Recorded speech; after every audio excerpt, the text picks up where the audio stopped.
A very hard-fought victory out there tonight. Give us the feeling on how the performance went and how the victory was for you.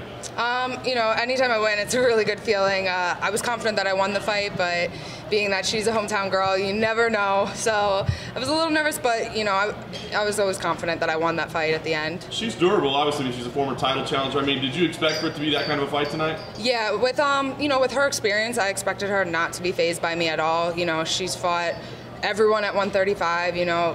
Why would she beat Amanda Nunes before?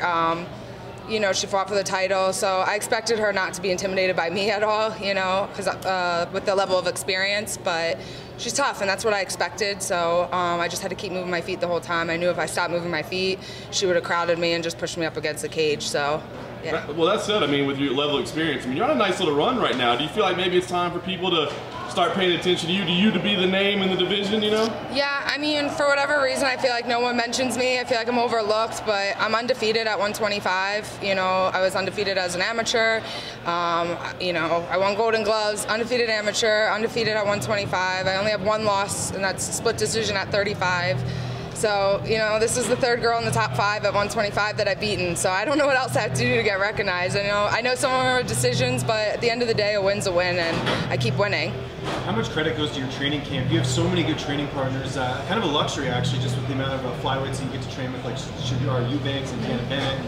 I mean, it's really, must give you a lot of different looks. Yeah, I mean, until last year, I was the only girl that I really trained with, and then after the Ultimate Fighter, Deanna Bennett and Sajara moved down there, and it's been great. All three of us have improved so much, you know, just having each other to go with rather than always going with, you know, the smaller guys, because the smaller guys are still bigger than us, but, you know, and at Henzo Gracie, I go with a lot of jiu-jitsu girls that only do jiu-jitsu. They're really, really good. All these girls are trained under John Danaher. And then kickboxing, I've been going to Ray Longo's to kickbox some professional kickboxing girls there, and you know, I drive around a lot, you know, between Long Island, New York, New Jersey, but it's all worth it because I have the best training partners. And with a big win like this over a former title challenger, how far away do you think you are from a title shot? Because the division's wide open right now. Yeah, I mean, it's wide open, and, you know, everyone's kind of, like, confused. You know, it's funny, after there's a flyweight fight, we're like, I wonder where they're going to put everyone in the rankings, you know? Like, kind of a mixed bag. Someone lost, like I said, there's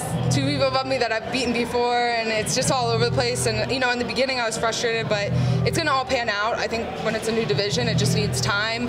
So I'm just going to keep beating whoever they give me, and, you know, until they can't say anything else. You know, they have to notice me if I keep winning. Who do you think wins that fight between Valentina and Nico? It's coming up here. You've got to be paying attention to it, just being in your division. Oh, yeah, definitely. I mean, you know, I think everyone knows Valentina is going to win, but I will say this. I think Nico's very tough and very aggressive, and I think she does better when she's the underdog. Yeah. I think people don't give her enough credit that she deserves, but, you know, Valentina's a huge step up for her with her level of experience. So obviously Valentina's proved her where she should be.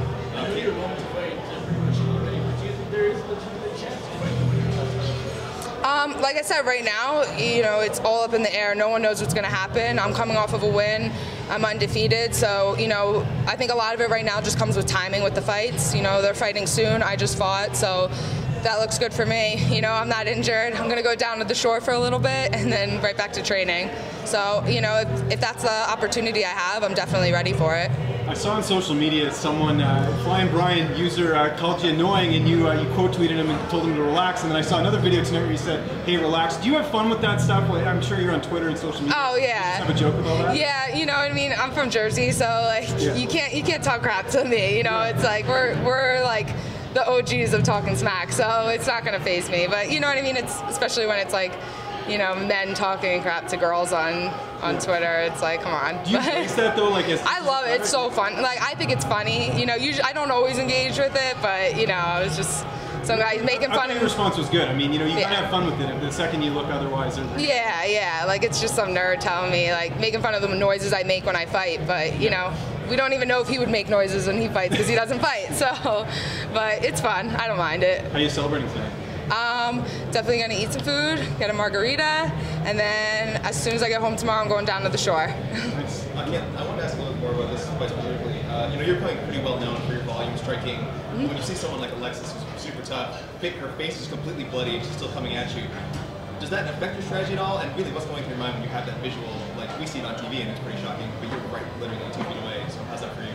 Yeah, you know, a lot of times in some of my fights, they're like, oh, it was close, it was a close fight. But like, if you ever like look at my face and then my opponent's face, you can, that obviously says something, because I'm not landing just one big power punch that cut the face up. You know, after the first 30 seconds, you know, when I saw her face getting bloodied up, you know, I'm like, okay, my shots are landing, and she's feeling them, whether she's acting like she does or not. She's definitely feeling them because I can see it on her face, and that just kind of gives me more of a target. You know, I love boxing. That's where I started competing in martial arts. I started competing in boxing. So, you know, I like just the stick and move, hit, volume, you know, hit and don't get hit. That's basically my game plan. What about as far as her grappling goes? She's known for being a great grappler, but you didn't seem to give her a lot of openings. What did you do to prevent her from you know, implementing that part of her game? Just movement, you know, to use your grappling, you got to get the takedown, and I knew she wasn't really a wrestler, so, you know, I was expecting her to try to shoot on me, and I was ready for that, and also I was ready to go on the ground. I mean, I'm a brown belt, Renzo Gracie brown belt. I train under, like, Ricardo Almeida, John Danaher. I train there every day with, like, the best grapplers in the world. You know, that's probably something that she doesn't see very often. So, you know, black belt, you know, she's definitely a black belt, but I'm a really high-level brown belt. So, you know, we went to the ground for about 1 second, and I almost got an arm bar. So I'm comfortable there.